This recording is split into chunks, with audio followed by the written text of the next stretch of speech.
Bom dia, amados professores, nessa aula de terça-feira, Jeremias de 30 a 33. É um prazer estar com vocês agora. O manual tem algumas sugestões, tá bom?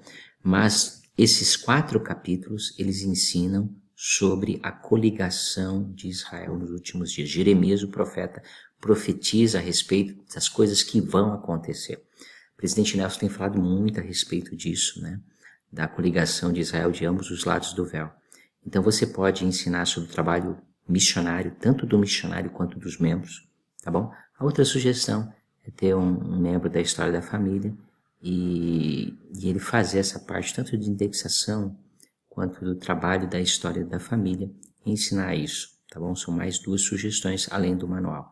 Temos outras sugestões também, tá? No versículo 9 diz assim: mas servirão ao Senhor seu Deus, como também a Davi seu rei, que lhes levantarei. Jeremias diz que o Senhor vai levantar um outro Davi. Esse Davi é Jesus Cristo. Você pode clicar aqui. Refere-se a Jesus Cristo, que era da casa de Davi, né? Algumas perguntas que eu poderia fazer, né? Porque ele diz que nós vamos servir a este Senhor, a este Jesus. De que maneira posso servir melhor o Senhor?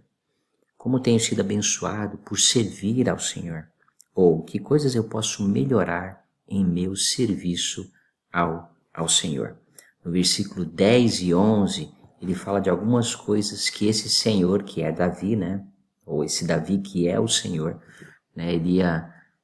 Que seria levantado nesses últimos dias, tá? Algumas das coisas que ele faria, né? Não temas, não te livrei eu, porque eu estou contigo, né? As coisas que fazem nos aproximar do Senhor são convênios, são ordenanças, são mandamentos. De que maneira os convênios, as ordenanças e os mandamentos têm me ajudado a enfrentar esse mundo sem temor? Tá? De que maneira eu tenho encontrado a liberdade na minha vida por meio de viver esses convênios, né? Quando você sentiu em sua vida que o Senhor estava contigo? Diversas perguntas para falar sobre esse novo rei, esse novo Davi que o Senhor levantaria. No versículo 12 e 13 até o 14, ele também ensina um outro princípio muito importante, né? Porque assim diz o Senhor: tua ferida é mortal. Se você clicar aqui no tua ferida não é incurável, embora que suas chagas sejam dolorosas. O Salvador falando a respeito das nossas feridas. Não existe nenhuma ferida que não seja incurável, embora seja dolorida. Nós passar por diversos desafios, né? De que maneira você tem sentido que Cristo tem te socorrido, né? Porque ele diz no versículo 13 uma coisa muito importante: não tens remédio para curar. O Salvador pode curar qualquer tipo de desafio, ok? Então, nem que seja nessa vida, nem que não seja nessa vida, né? Algumas coisas nos servirão para nosso aprendizado e instrução. Como aceitar ou como aumentar minha esperança e minha paciência ao esperar por os milagres que podem demorar muitos anos. Aquela mulher que tinha um fluxo de sangue demorou 12 anos para que ela pudesse encontrar o Salvador. Para um de nós pode demorar muito mais tempo, tá? O que a gente tem que aprender nesse versículo é que existe alguém que pode curar e que a nossa ferida não é incurável e também que nós não temos o remédio para muitas feridas, né? Como eu tenho remédio, né, para o pecado, eu não tenho, eu não posso, mas o Salvador me oferece esse remédio, ok? No capítulo 31, o Senhor continua falando a respeito da coligação de Israel. Aqui fala, e você pode fazer uma comparação com 2 coisas, né? Raquel era esposa de Jacó, mas deles descenderam as 12 tribos, né?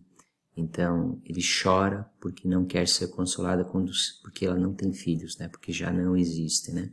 Uma é o cativeiro, que talvez pode ser uma coisa pouquinho mais complicada, né? Quando tiver a dispersão das 10 tribos, quando elas foram levadas pelos babilônicos, tá bom?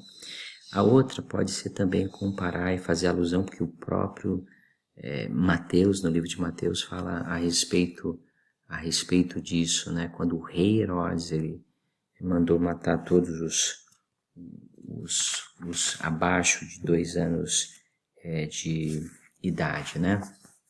Versículo 17, ele fala a respeito novamente da restauração do Evangelho. No versículo 22, é muito interessante, né? Porque o Senhor, em diversas escrituras, ele se compara com uma mulher.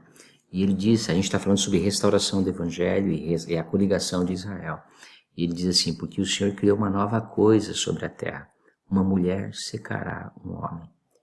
Cristo secará todos os homens, né? De que maneira as coisas da igreja têm me cercado, né? Tem influenciado minha vida, né?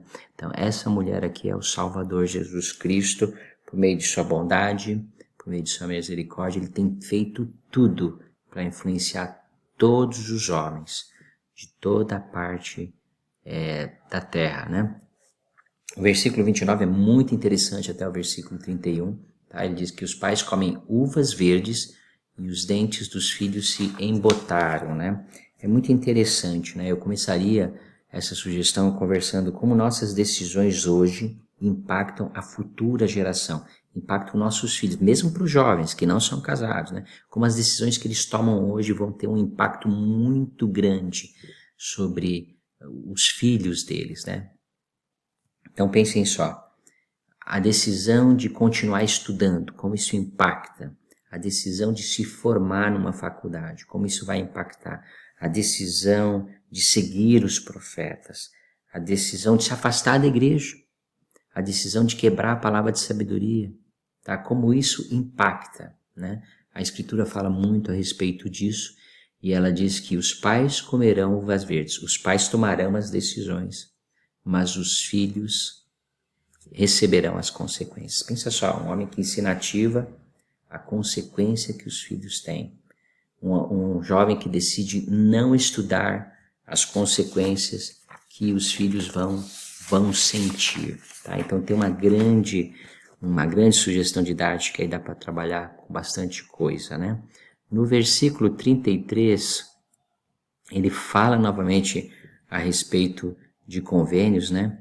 Que coisa eu preciso fazer para que o Evangelho saia de uma listagem e entre definitivamente no meu coração? Ele associa que nesse tempo o Senhor tirará ele de uma listagem, mas ele escreverá ele no coração, tá?